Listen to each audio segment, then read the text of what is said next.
Hey, let's go. Julius Caesar, Act 1, Scene 3. Things are moving. The plot is thickening, right? Brutus is close to joining the conspiracy. What is Cassius going to do tonight while Brutus is thinking of it over?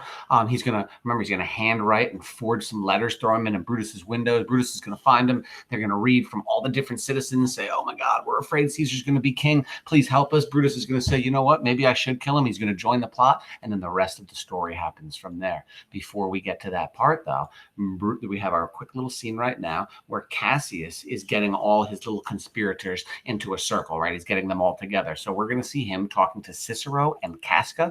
He's going to sew them up, get them involved into his conspiracy. They're not the most important person to have. Remember, it's got to be Brutus because the people know that Brutus would only do it for the good of Rome. He's Mr. Honor, and because he's Caesar's best friend and can get close to Caesar, right?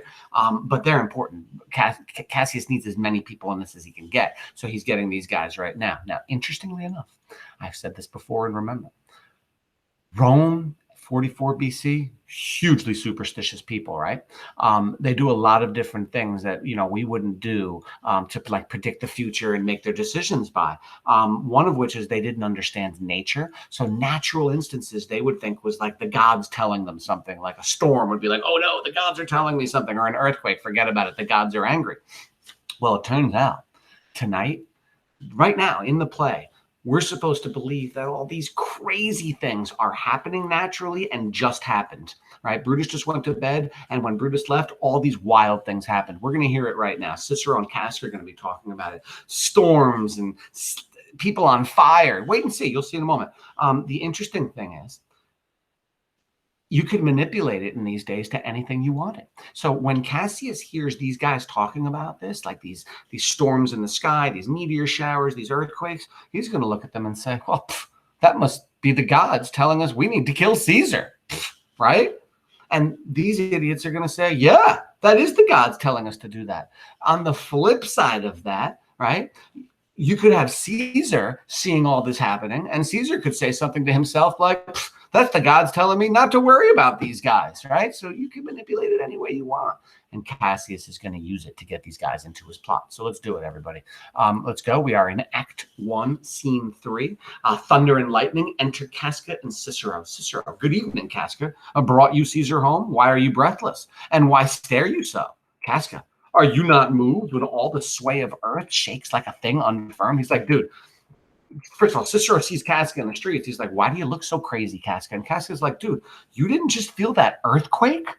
Oh, Cicero, I have seen tempests when the scolding winds have rived the knotty oaks, and I have seen the ambitious ocean swell in rage and foam to be exalted with the threatening clouds. In other words, he said, I've seen some crazy storms in my life, but never till tonight, never till now did I go through a tempest dropping fire. He's like, dude, I've seen some bad storms, but I just saw fire shooting around in the sky. Now, scientifically, possibly it's like meteor shower going over him. That's the only thing I can come up with, ladies and gentlemen. Either there is a civil strife in heaven, or else the world, too saucy with the gods, incenses them to send destruction. So he says either the gods are having their own fight up there, or they're coming after us for something we're doing wrong. And Cicero said, why? Did you see anything more wonderful? And Casca says, yeah. A common slave, you know him well by sight, held up his left hand, which did flame and burn like 20 torches joined. He said, yeah, I saw a slave open up his hand and it was on fire. And it was really bright. Now, I have nothing for that, ladies and gentlemen. I can't tell you how that happened, if it even did. And yet his hand, not sensible of fire, remained unscorched. Besides, I have not since put up my sword. It's funny. He's actually standing there holding his sword during this conversation. Why? Because against the Capitol, I met a lion who glazed upon me and went surly by without annoying me. He's like, I was coming here and a lion freaking walked past me. Now, think about this, ladies and gentlemen. This is Rome, 44 BC. Why would there be a lion loose in the streets? Remember, what did they use lions for? To feed slaves to in the gladiator pits and whatnot. How did the lions get free? The earthquake probably shook open their cages, and now there's lions running around Rome. What else is free? Let's listen. And there were drawn upon a heap 100 ghastly women, transformed with their fear, who swore they saw men all in fire walk up and down the streets. He goes, and I saw this group of women, they were all going crazy, telling me that men are on fire walking around. And yesterday, the bird of night did sit even at noonday upon the marketplace. He goes, dude, and yesterday I saw the owl hooting at noon in the marketplace, and that's not normal. When these prodigies do so conjointly meet, let not men say that these are their reasons. They are natural, for I believe they are portentous things upon the climate they point upon. So Casca's like, dude, I saw all these crazy things happen, and I do not believe they were natural. Oh, no, no, no. The gods are telling us something. Listen to Cicero. Indeed, it is a strange disposed time, but men may construe things after their fashion, clean from the purpose of the things themselves. Cicero's smart. He goes, you're right, but be careful, man. People might, manipulate you. Come Caesar to the Capitol tomorrow. He doth, for he did bid Antonius send word to you he would be there tomorrow. Good night, then, Casca. This disturbed sky is not to walk in. Casca, farewell, Cicero. Cicero exits. Enter Cassius. Cassius, who is that? Casca, a Roman. Casca, by your voice. Career is good. Cassius, what night is this? Cassius, a very pleasing night to honest men. Casca, whoever knew the heavens to menace so? Cassius, those that have known the earth so full of faults. All right, so here it comes. Remember, Cassius is master manipulator. So Casca just came up to Cassius and he's like, bro, have you ever seen a night like this? And Cassius is going to be like, no, but of course, this is the gods telling us we need to kill Caesar. Listen. For my part, I have walked about the streets, submitting me unto the perilous night, and thus unbraced Casca, as you see, I bared my bosom to the thunderstone, and when the cross blue lightning seemed to open the breast of heaven, I did present myself e'en and the aim and flash of it. Oh, this is so ridiculous. Okay, so listen to this, ladies and gentlemen. Cassius says, I walked up to a lightning storm and I held my shirt open and I held it open to the heavens and I said, heavens, strike me dead if you want to. And Cassius is going to go, why the heck did you do that? And Cassius is going to say, because what I was doing was this. I was presenting myself to God and I was saying to him, if I should kill Caesar, let me live. But if I shouldn't, then kill me right now. And since I didn't get killed, well, I should go kill Caesar. That, guys and gals, that's like saying something like this. I went outside during a storm and I told God, if you don't strike me dead, then you want me to go rob that bank. Well, I didn't get struck dead, so God told me to go rob a bank. See how that works, everybody? See it's nonsense. But Casca is going to be dumb enough to fall for it. Listen, Casca, but wherefore did you so much tempt the heavens? It is part of the men to fear and tremble when the most mighty gods by token send us such dreadful heralds to astonish us. Basically, Casca's like, are you crazy? You did that? The gods could have killed you. And Cassius says, you're dull, Casca. And those sparks of life that should be in a Roman, you do want, or else you use not. Cassius just says, you're dumb, Casca. And let me tell you what to think. You look pale, and you gaze and put on fear and cast yourself in wonder to see the strange impatience of the heavens. But if you would consider the true cause, why all these fires, why all these gliding ghosts, why birds and beasts from quality and kind, why old men, fools, and children calculate, why all these things change from their ordinance, their natures, and performed faculties to monstrous quality, why you shall find that heaven hath infused them with these spirits to make them instruments of fear and warning unto some monstrous state. Did you just hear that? He said, if you'll listen and you figure it out, he says, you're pretty dumb. So let me tell you what's going on. The reason why all these crazy things are happening is because they're trying to tell us something. Now, could I, Casca, name to thee a man most like this night that thunders, lightnings, opens graves, and roars as doth the lion in the Capitol? A man no mightier than myself or yourself or me in personal action, yet prodigious grown and fearful as these strange eruptions are. And he goes, Cassius. I said, Cassius goes, now, can you think of a man that's like this storm that causes all this mayhem and whatnot, and he's gotten bigger than you and me? And Cassius says, to Caesar that you mean, is it not, Cassius? And Cassius says, let it be who it is. For Romans now have thews and limbs like to their ancestors. But woe the while, our fathers' minds are dead, and we are governed with our mother and spirits. Oh, snap. He just said, hold on, let's just keep it. He goes, because, if we don't stand up against this guy, we're just basically like women over here. And, I thought we were men. Our yoke and suffering show us womanish. Casca, indeed, they say the senators tomorrow mean to establish Caesar as a king, and he shall wear his crown by sea and land in every place, save here and in Italy. So that's interesting. Casca goes, dude, you know what I heard? I heard that tomorrow the senators are going to name Caesar the king. Now, remember, today Caesar said no 3 times to Anthony, but if all the senators offer him the crown, he's going to take it, right? So if they're going to kill Caesar, they have to do it when? They have to do it tomorrow morning before he becomes king. So Cassius knows now, boy, it's got to happen. Let's go. I know where I will wear this dagger then. Cassius from bondage will deliver Cassius. And Cassius just said, hey, if that guy becomes king, I'm going to kill myself. There's no way I'll live under that guy. Therein, you gods, you make the weak most strong. Therein, you gods, you tyrants do defeat. Nor stony tower, nor walls of beaten brass, nor airless dungeon, nor strong links of iron can be retentive to the strength of spirit. But life, being wary of these worldly bars, never lacks power to dismiss itself. Interesting. Cassius said, things like steel and stone, those things never die, but humans, we die. And if we need to, we can do it to ourselves. And I will kill myself if I have to, because I am that tough. Now, honestly, does anybody think Cassius is tough enough to do anything like that? He seems to need everybody else to do his dirty work for him. I'm just saying, let's wait and see. If I know this, know all the worlds besides. That part of tyranny that I do bear, I can shake off at pleasure. Anytime I need to, I can kill myself. I'm not going to let this guy rule me. I'll kill myself. Thunder still, Casca. So can I. So every bondman in his own hand bears the power to cancel his captivity. And why should Caesar be a tyrant then?